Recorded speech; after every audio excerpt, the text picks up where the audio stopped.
enjoyed the show. Thanks for coming, guys. We'll keep it kind of informal a little bit. We've got a small group here, so we'll I think not. three of us. We'll keep it as casual as we can. Okay. But I'm still going to run through the presentation, and feel free though to pop up with questions along the way. The real question sometimes that people have is, why are you spraying? What are you doing? Well, first of all, spraying is actually a very effective way of distributing plant inputs, whether it's a fertilizer or if it's a herbicide or fungicide, insecticide. Just like rain is very effective in watering our plants, spray droplets are a good way to distribute different inputs to plants. So spraying is very effective, but it's still part of a plan, a management plan. If we can control something through mowing and we want to see the aesthetic look of mowing, mowing can be part of it, but you can't always mow in a lot of areas, especially rough areas and stuff. So, but there are cultural things that we can do to help control weeds and plants that we don't want and foster growth for plants that we do want. But timing is critical. Timing with spray and all of growing of anything is critical because you have to kind of understand the pests that you're trying to control and understand the life cycle that it has. So for instance, if we're trying to control thistles in a pasture, we're going to want to make sure that we spray it before it blossoms out and starts to create a seed head, because you could spray it while it's blossomed out, and in the process of it dying and starting to tip over, the seeds can still be forming, and then you're left with all the seeds that you could have killed that are going to be there next year. So getting that at the right time is important. Same thing for a pest like Japanese beetles. I don't know if you've had Japanese beetles in your area, but they're pretty prolific right now. You don't want to spray for Japanese beetles when you see Japanese beetles, because the products that you would be spraying for that beetle are also going to be affecting other pollinators, bees, butterflies, and things like that are definitely beneficial. Instead, you want to try to spray for the grubs earlier, a month or so before they come beetles, and control the grubs before they develop into beetles. And those are, just examples of learning and understanding the life cycle of the pests that you're trying to control. So timing is critical. So we're just going to have an overall of the different sprayer types and also the main sprayer components, and we're going to go through some of the tips and tricks and reasons why you do certain things to avoid problems in the future. We'll go through some of that. I'm going to introduce you to some of the web tools that we have now that are very helpful. And then towards the end, we're going to look at some newer technologies that are kind of interesting. So first of all, a lot of us started our spray career out with working with pump-up sprayers and backpack sprayers, etc. And they're very good at pinpointing the spray to an area that we really are focusing on, but they're not really effective for larger spaces, especially if we're talking spaces in the units of acres. It's just not possible to get that much done. Fortunately, in the hunting industry, ATVs are really popular, and ATVs are a good vehicle to get in pretty rough areas, and so a sprayer on an ATV is pretty handy. And more and more now, if you want to take a buddy hunting, you have a side-by-side, and the nice thing about side-by-sides is that they have a bed space and a little bit larger carrying capacity, so very popular. And a lot of times if people are cultivating a plot ground, either planting or cultivating it, they will have a tractor, and a tractor is just another attachment opportunity for a sprayer as well. And even more recently, we're just seeing a lot of people have skid loaders, and if they are doing land management with skid loaders, we also have sprayers for those. One of the things that you saw on all of those previous sprayers is a boomless nozzle. And boomless nozzle is really just something that can spray out in a certain area that utilizes just 3 nozzles. And there's just a little bit of video here that'll run, but I'm sure, probably familiar with the concept as you've seen these sprayers out there and you saw some of those pictures. But having nozzles positioned on the edge of the machine and one in the middle, with one nozzle on either side covering 13 feet and 2 feet in the middle, adds up to a 30-foot swath. Now, that boomless situation is good for rough ground. It can be good for areas where you have fence lines, where you have trees, where you have even signposts or guardrails, helping you spray through those areas and getting places where you wouldn't get with a physical boom. And I think you saw there also you can tip them up so that you can catch the taller pests or weeds that you're trying to get, buckthorn, prickly ash, things of that nature. So those are, that's what the boomless setup looks like. And then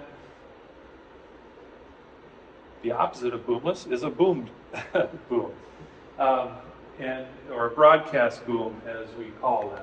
And a little bit of video here.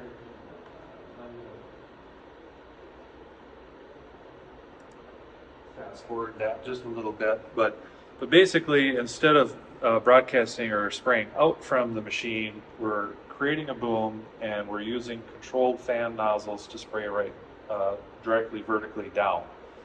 And think about it, if you have an emerged crop, if you have corn that's coming up or beans or anything that's emerged, if you try to spray sideways into it, that can be interfered with the actual emerged crop. It's better to have something over the top of it and spraying down in between those plants. Then the other thing is, sometimes we like to use these machines, as you see here, in turf areas, and it's sometimes nicer to have a defined edge of the spray so that on your pass-to-pass basis you're overlapping a little bit, but if you have gardens or ornamental areas, that you're less likely to spray into those areas.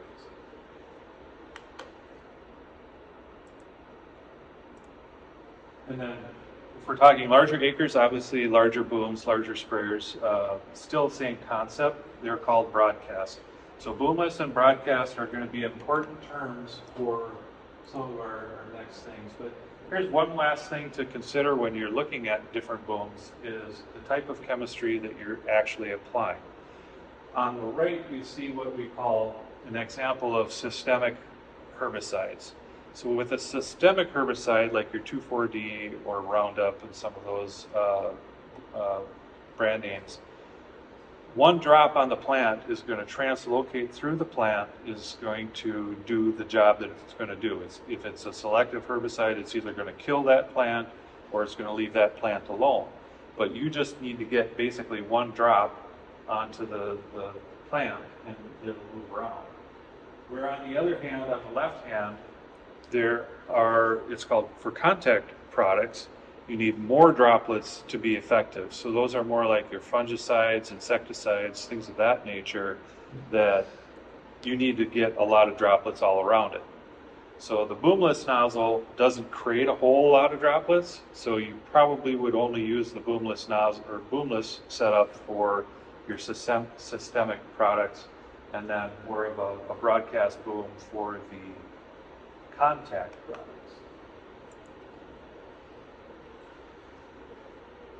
Let's just run through the basic components, and like I promised, we're going to highlight some of the things that we want to avoid and pay attention to. But first off, when you're looking at a sprayer, and I know you guys have already chosen a good sprayer, but you want to look at the tank. And the tank seems like a really obvious vessel for containing liquid, but there are some features of it that can be important. First of all, you want a tank that's a robust, heavy-duty tank. There are two different types of plastic molding.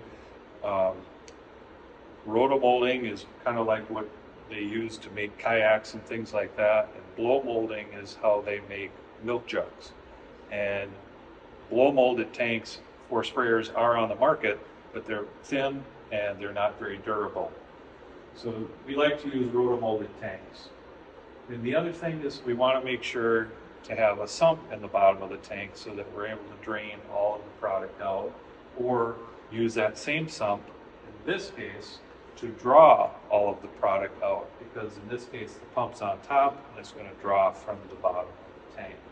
But it's still possible to drain everything out of the tank just using the pump. If we make penetrations into the tank anywhere below the water line, we want to make sure that we have some sort of shutoff valve. Murphy's Law says that S happens, and when S happens, you want to have a contingency plan. You need to be able to turn off any of those valves so that if you needed, on that style of sprayer, if you needed to service the filter or the pump or any of the valves, that you be able to contain all the product in the tank. And then having some sort of agitation. It's really common. I get calls in the spring and saying, boy, I went and sprayed my Roundup on a burn down application before I tilled, and the first half of that field was dead like dead. And the second half didn't kill it. And so my first point that I bring up is, well, were you mixing properly? Because if the product isn't mixed in your tank well, or if your agitation isn't working or you're not recirculating, the chemistry will migrate toward the bottom. And so if that's where your pump is drawing from, sure enough, it's going to pump all of that out first, and the first half of your field is going to look really nice and dead.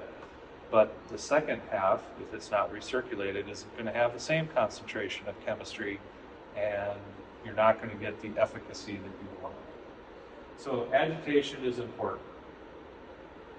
Pumps, in this case, that's a centrifugal pump. On this sprayer, we have the pump on top, so it's allowing us to draw from the sump, and we don't have to have a shutoff valve on the tank because it's above the water line of the product in the tank. The filter. Filter is also one of the highest call rate component on sprayers that we get.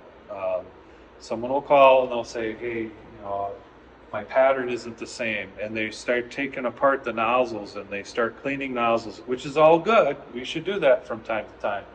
But 9 times out of 10, it's the filter that was plugged, and so even though the pressure gauge up here might say 30-40 psi, if the filter is after this pressure gauge, then it's going to still restrict the nozzles. In this case, the filter is before the pump because we're trying to keep the pump from getting product or sand or particles in it. So in this case, it's fine, but a lot of other sprayers have filters afterwards, and I always say first off, well, what's the condition of the filter? Is it clean? And very often the client will say, I probably should check that. Pressure control, obviously we want to control pressure to achieve the right rate of delivery based on the nozzles that we're using. We're going to get into that in a little bit more detail in a second. Boom section valves, in this case, boom section valves are controllable through the knobs on each of the outer nozzles. And lastly, spray nozzles. Now, so we're going to talk a little bit more about spray nozzles because they're the last component of your sprayer that the chemistry sees before it hits your target. So what those nozzles do are pretty important for the pattern and the efficacy. One of the first things I like to point out to people is that, spray nozzles started to be used for commercial and agricultural use back in the 60s on a larger scale. And they were mostly machined out of brass because brass is easy to machine, and you could make a lot of them, and it didn't cost that much.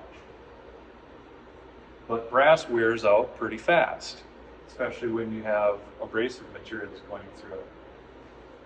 If you skip down to the polyacetal, which are the engineered plastics, which are what these nozzles are made out of, they actually wear almost as well as ceramic. The big surprise on this chart is stainless steel, because a lot of people assume stainless steel is super hard.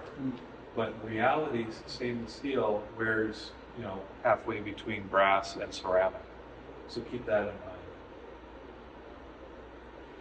So the dirty word on this slide is calibration. Everyone hates that term, and I don't blame them, because so often you see calibration in the world of academics, and you'll hear a professor talk for 2 hours on calibration, and it just bores the tears out of you. So we're going to show you how we can make it easy. But the main thing here is that for the different types of sprayers, in calibration, we're trying to find out an answer to a question.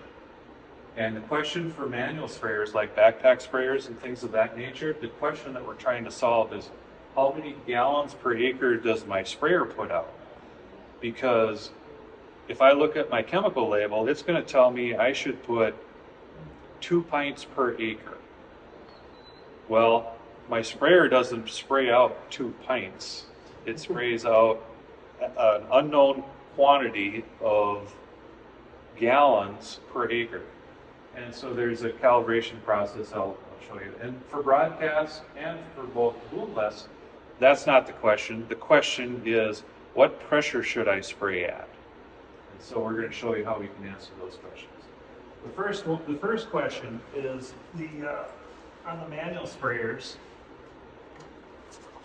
and I'm going to help you guys out. We're not going to read this slide because it's a full page, but what I'm going to tell you is that this method that we have is by far the easiest, simplest way to calibrate a manual sprayer.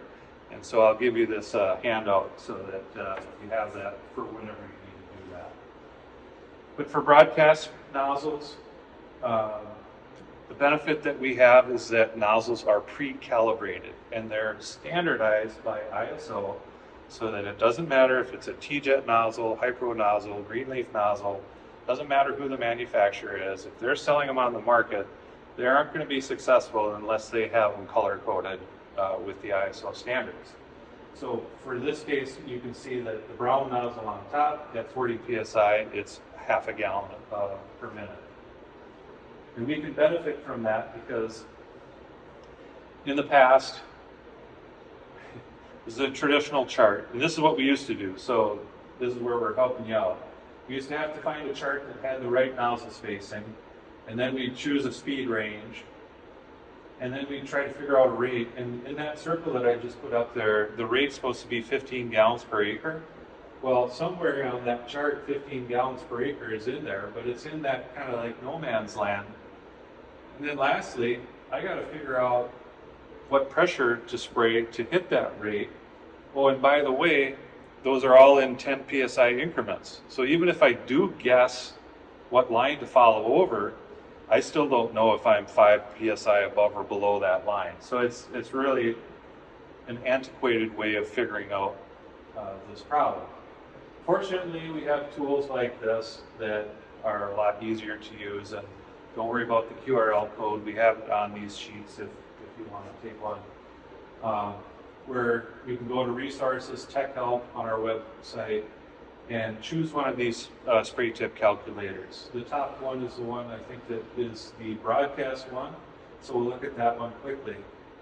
Really all we're going to do is we're going to enter information that we don't know, and it's going to spit out information that we want to know. So if we, did I get that right? I think so. We're going to tell it information that we do know, and it's going to tell us something that we don't know. So nozzle spacing is the first thing that we'll put in there. Most broadcast booms that we're working with are 20-inch spacing.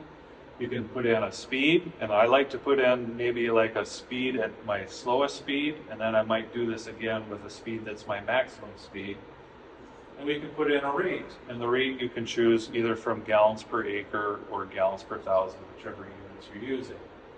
And all you do is put that information in and scroll down, and the resulting information is going to show that with the color-coded nozzles from the ISO standards, we have 3 nozzles that we could potentially use to spray that rate. And in the case there, I'm probably going to choose the blue 1.0 nozzle and spray it 28 psi, because that might be my lowest speed.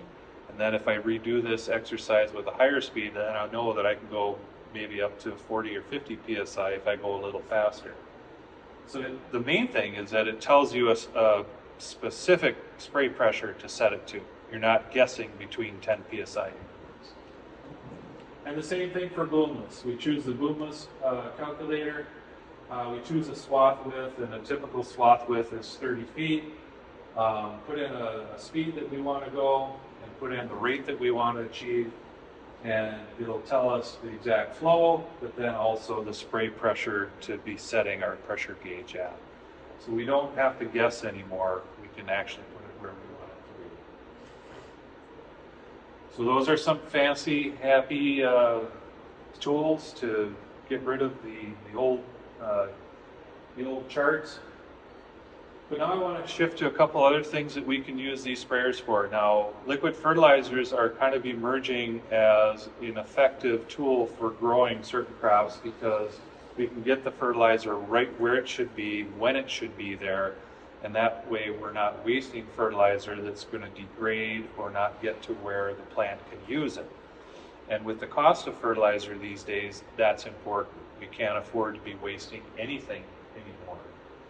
So what a fertilizer drop is basically it's this device that you can attach to a boom, connect it to your liquid system, and it's going to deliver a dribbling line of fertilizer right up next to the corn plant where it needs to be for rapid or maximum growth. See,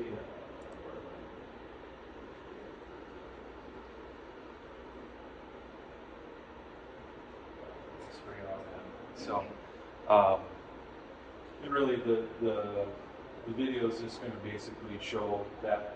I think you kind of get the concept, but a lot of the large ag acreage machines out there focused on putting a coulter right down the middle of the row, and if most rows are 30 inches, so it's 15 inches away from the plant, and they go and they put their liquid fertilizer in that disc row down the middle.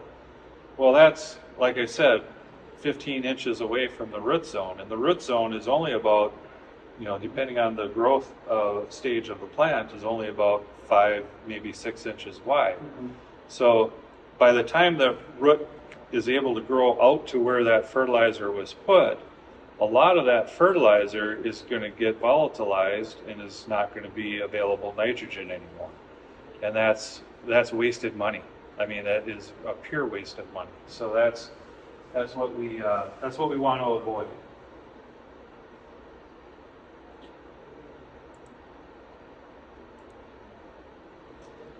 Same concept on figuring out, okay, how do I set up and how do I know what flow and what pressure to operate at if I'm doing liquid fertilizer application like that.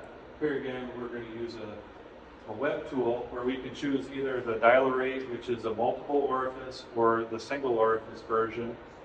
In this case, the single orifice version, we're just going to choose our row spacing. We're going to figure out, have an idea what speed we can go, and also what rate we want to apply as far as gallons per acre.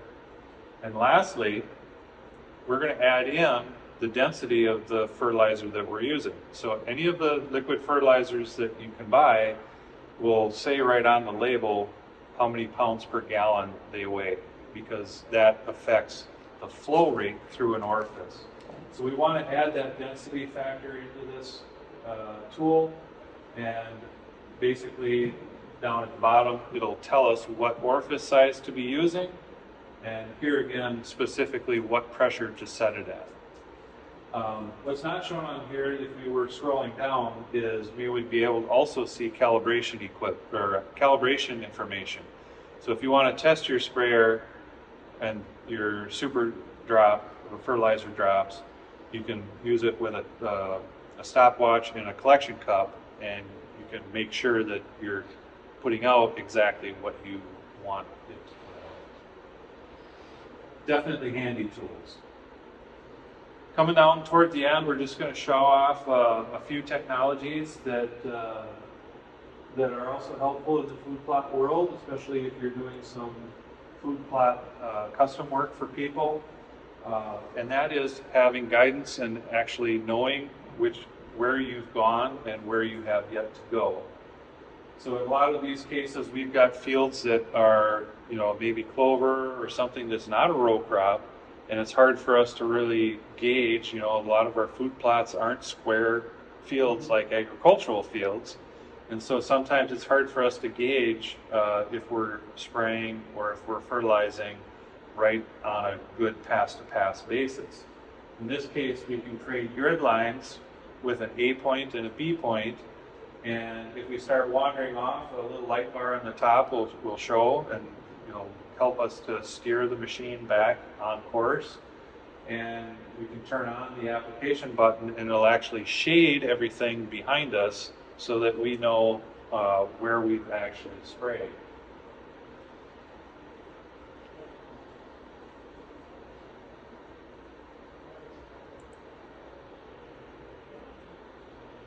The other thing that these monitors do for us is when you save the job, it saves a KML file, which a KML file is what is opened in Google Earth. And so you can take that file just on a PC. If you just click on it, if you have Google Earth on your computer, it'll automatically open up and it'll show you exactly where you've done that application. And it includes the background imagery that Google has so that you can see other features that are around. And there's a little pin on the bottom that you can click, and it will populate the data as far as the date and the time, how many acres it was, information like that. So here again, like if you're doing custom food plots and if you're doing something for other people, you can give them this record and they've got a record of what you've done on their property. And then lastly, technologies that are starting to become useful tools in spray application for plots is actually drones. This isn't the future anymore. It's actually here, and we've done drone spraying as a contractor for the last 3 years. Going into our 4th season here, and we've done it mostly because we wanted to learn about it so that we could help and educate other people about it. One of the biggest things that we learned about it is there's a fair amount of licensing that you have to go through. So if you're going to fly anything, obviously we have a lot of acronyms in our government, and the one that is really concerned about what we're flying around is the FAA. So we have to have a Part 107 unmanned aerial machine pilot's license. So that's the first license that you have to have. And then you need to file for an exemption for agriculture. And after you file for an exemption for agriculture, you have to file for what's called a Part 137 certificate. And all of those take fair amount of time to get done. So you can't really just decide right now that you're going to try to do some food plot spraying with a drone. You would have had to have thought about that probably about 6 months ago, just because of the time that it takes for the licensing. And then also your state. Now I'm licensed in Minnesota and Wisconsin, but if I'm doing anything for hire, I have to have a commercial license, and part of that commercial license package has to be the aerial application. So it's the same test that you have to take if you're going to be spraying with an airplane, basically. So there are some obstacles for this, but a lot of folks are starting to get into it because in reality, the FAA is starting to become a little bit more open to the operators that are out there, and they're starting to be, the operators are figuring out all the documentation that we have to do. And the FAA is starting to realize that, okay, people are doing it, so we're going to be more accepting of what people are doing. So the last things, I guess, that I'll leave you with is, as we know outside, well, first of all, did we learn a few things? Hopefully we did. Different types of spray equipment, important parts of the sprayer, technologies that can help. One of the last things, I guess, that I want to leave you with is, winter's not over. We're going to find that out on the way home.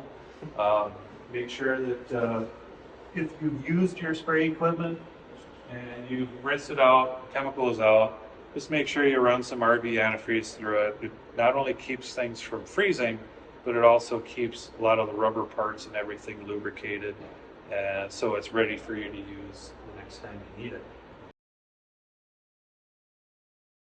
So like this, I probably only put like half a gallon in. When I start seeing pink coming out the nozzles, then you're good. Okay. Yeah. All right. Thank Well, thank you.